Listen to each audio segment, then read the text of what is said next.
হরে কৃষ্ণ। আপনারা কেমন আছেন? আশা করি সবাই ভালো থাকবেন ভগবানের আশীর্বাদে। আমরা আজকে জয়া বা বৈমী একাদশী কবে পালিত হবে এবং একাদশী ব্রতের মাহাত্ম্য, একাদশী পারায়ণ মন্ত্র, সংকল্প মন্ত্র সব কিছু আমরা জানবো। সম্পূর্ণ এই ভিডিও আপনারা শেষ পর্যন্ত দেখবেন। একাদশী শুরু হবে 14ই মাঘ 2টা 21 মিনিট হতে, দিবা 2টা 21 মিনিটে শুরু হয়ে যাবে এবং 15ই মাঘ দিবা 12টা পর্যন্ত শেষ হয়ে যাবে। ইংরেজি 28 জানুয়ারি একাদশী শুরু হবে 2টা 21 হইতে, আবার 29 জানুয়ারি শেষ হয়ে যাবে 12টা পর্যন্ত। একাদশী পালিত হবে ইংরেজি 29 জানুয়ারি, বাংলা 15ই মাঘ মাস এই একাদশী পালিত হবে। একাদশী সংকল্প আমরা জানবো, আমরা সম্পূর্ণ ভিডিওটা দেখবেন। 16ই মাঘ একাদশী পারায়ণ হবে, তো পারায়ণ সময়টা আমরা ভিডিও শেষে জানবো এবং এই একাদশী কেন পালন করবেন আপনারা, তো এই মাহাত্ম্য আমরা শ্রবণ করবো। এবং একাদশী শাস্ত্র অনুযায়ী একাদশী পালনের নিয়ম আছে কিছু। একাদশী হলো দশমীর দিন আপনারা নিরামিষ ভোজী হয়ে, শাস্ত্র অনুযায়ী হলো দশমীর দিন আপনারা নিরামিষ ভোজী একবার আহার করবেন এবং একাদশীর দিন নিরাহার বা জল গ্রহণ করতে পারবেন এবং দ্বাদশীর দিন আপনারা আবার একাহার করবেন। এটা হলো শাস্ত্র অনুযায়ী নিয়ম। শাস্ত্রে তো যেটা নিয়ম আছে, পঞ্চ রবি শস্য আপনারা বর্জন করবেন। সেদিন কোনো ধরনের আপনারা রবি শস্য গ্রহণ করতে পারবেন না। ফলমূল ভগবানকে, এটাই উত্তম জিনিস যে ভগবানকে একাদশীর দিন আপনারা ভোগ লাগিয়ে ফলমূল এগুলো আপনারা ভগবানকে অর্পণ করুন।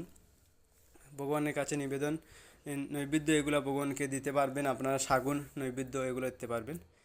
বিশেষ করে ফলমূল দিলে ভালো। ফলমূল আপনারা গ্রহণ করে একাদশী পালন করুন। ভগবানের নাম বেশি বেশি করে জপ করুন। ভগবানের এই পুরাণ আছে, ভাগবত আদি পুরাণ বা গীতা আদি এগুলো পাঠ করুন, শ্রবণ করুন, রাত্রি জাগরণ করুন।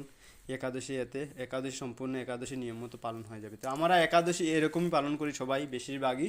বৈষ্ণবরা আলাদা পালন করেন একাদশী, আমাদের মতো নয়। যারা সাংসারিক তারা একাদশী এরকমই বেশিরভাগ পালন করেন। দশমীর দিন আমরা নিরামিষ ভোজন করে একাদশীর দিন আমরা ভগবানকে ভোগ অর্পণ করে প্রসাদ ফলমূল আদি গ্রহণ করে তারপর দ্বাদশীর দিন আমরা সেই আবার ভগবানকে এই অন্য ব্যঞ্জন দিয়ে ভোগ অর্পণ করে তারপর সেইগুলো দিয়ে আমরা পারায়ণ করি।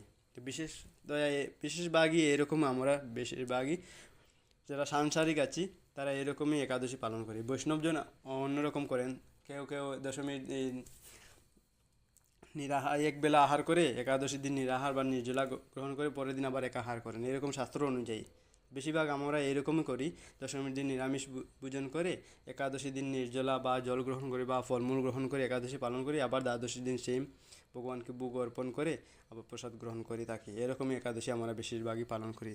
তো একাদশী সংকল্প মন্ত্র আমরা একাদশীর দিন ব্রহ্ম মুহূর্তে স্নান করে গঙ্গা গঙ্গা গঙ্গা বলে 3বার গঙ্গা বলে স্নান করবে। আপনাদের ঘরের মধ্যে স্নান করে ভগবানের সামনে একটা ফুল নিয়ে চন্দন লাগিয়ে ভগবানের চরণে অর্পণ করবেন। তুলসী পাতা অর্পণ করে ভগবানের সামনে হাতে জল নিয়ে সংকল্প করবেন, বিষ্ণু ওম তৎসৎ।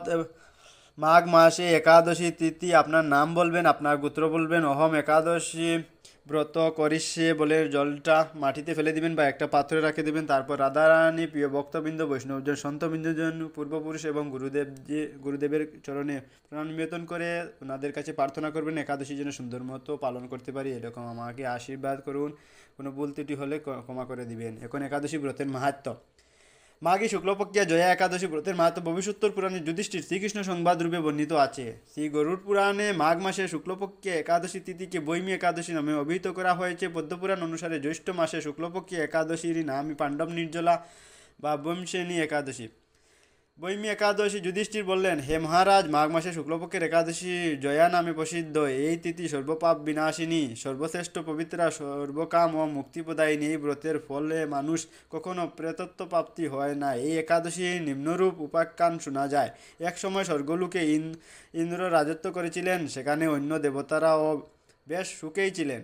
তারা পরাজিতা পুষ্প শোভিত নন্দনকাননে অপ্সরাদের সাথে বিহার করতেন। একদিন 50 কোটি অপ্সরা নায়ক দেবরাজ ইন্দ্র স্বেচ্ছায় আনন্দ ভরে তাদের নৃত্য করতে বললেন। নৃত্যের সাথে গন্ধর্বগণ গান করতে লাগলেন। পুষ্পদত্ত চিত্রসেনের পত্নীর নাম মালিনী, পুষ্পবন্তী নামে তাদের এক কন্যা ছিল। পুষ্পদত্তের পুত্রের নাম মাল্যবান।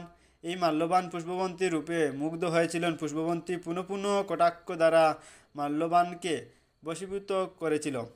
ইন্দ্রের প্রতিবিধানের জন্য তারা দুজনেই নৃত্যগীতের দ্বারা সেই সভায় যোগদান করেছিল, কিন্তু একে অপরের প্রতি আকৃষ্ট থাকায় উভয়েই চিত্তবিভ্রান্ত হয়েছিল। সেখানে তারা পরস্পর কেবল দৃষ্টিবদ্ধ অবস্থায় দাঁড়িয়ে থাকলো। ফলে গানের ক্রম বিপর্যয় ঘটল তাদের। এইরকম তালমান বঙ্গভাব দেখে তারা যে পরস্পর কামাসক্ত হয়েছে, দেবরাজ ইন্দ্র তা বুঝতে পারলেন। তখন ক্রোধবশে তিনি তাদের অভিশাপ দিলেন, রে মূঢ়, তোমরা আমার আজ্ঞা লঙ্ঘন করেছ। তোমাদের দিক এখনই, তোমরা পিশাচযোনি লাভ করো, মর্ত্যলোকে নিজ দুষ্কর্মে ফল ভোগ করো।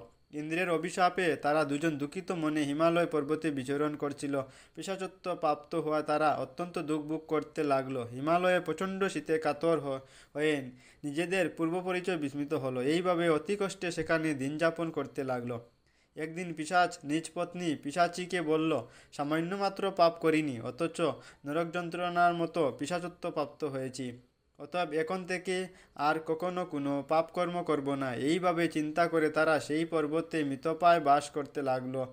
মাল্যবানও পুষ্পবন্তী পূর্ব কোনো পুণ্যবশত সেই সময় মাঘী শুক্লপক্ষী জয়া একাদশী তিথি উপস্থিত হলো। তারা একটি অশ্বত্থ বৃক্ষতলে নিরাহারে নির্জলা অবস্থায় দিবানিশি যাপন করলো। শীতের প্রকোপে অনিদ্রায় রাত্রিও অতিবাহিত হলো।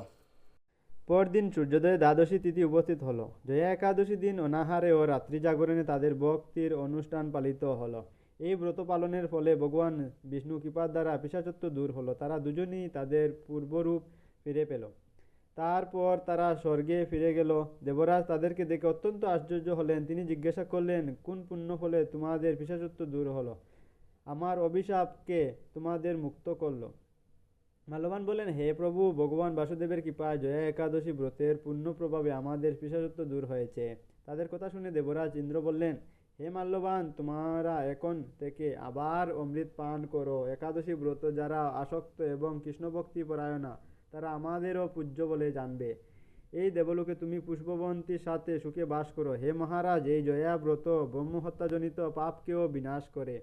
এই ব্রত পালনে সমস্ত প্রকার দানের ফল লাভ হয়। সকল যজ্ঞ ও তীর্থের পুণ্যফল এই একাদশী প্রভাবে আপনা হতেই লাভ হয়। অবশেষে মহানন্দে অনন্তকাল বৈকুণ্ঠ বাস হয়। এই জয়া একাদশী ব্রত কথা পাঠ ও শ্রবণে অগ্নিষ্টম যজ্ঞের ফল পাওয়া যায়। হরে কৃষ্ণ কৃষ্ণ কৃষ্ণ হরে হরে, হরে রাম রাম রাম হরে হরে।